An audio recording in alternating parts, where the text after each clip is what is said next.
Recently ഞങ്ങൾ Trivandrum techno പാർക്കിനടുത്തുള്ള Ilaf റെസ്റ്റോറൻറ്റിൽ ലഞ്ചിനായി പോയിരുന്നു. നല്ല ആംബിയൻസ് ഉള്ള സ്പേഷ്യസ് ആയിട്ടുള്ള 2 സ്റ്റോറിഡ് ബിൽഡിംഗ് ആണിത്. ഇത് ഫസ്റ്റ് ഫ്ലോർ ആണ്.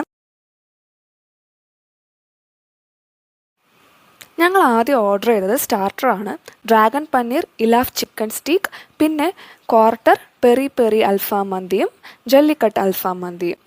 2 പേർക്ക് കഴിക്കാൻ പറ്റുന്ന നല്ലോണം ക്വാണ്ടിറ്റി ഉള്ളതായിരുന്നു. പിന്നെ 2-3 ബെറോട്ടയും മേടിച്ചു. അതും അത്യാവശ്യം നല്ലോണം വലുതാണ്. കുറച്ച് ഇമ്പ്രൂവ് ചെയ്യേണ്ടി ഉണ്ടായിരുന്നത് പനീർ ബിരിയാണി മാത്രമായിരുന്നു. അല്പം ഡ്രൈ ആണ്, ഗ്രേവി അധികമില്ല.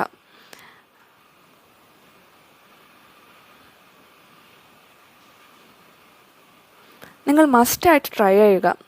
വാങ്ങിയ ഫുഡെല്ലാം നന്നായിരുന്നു. അറ്റ് ലാസ്റ്റ് മിൻലൈമും കൂടി.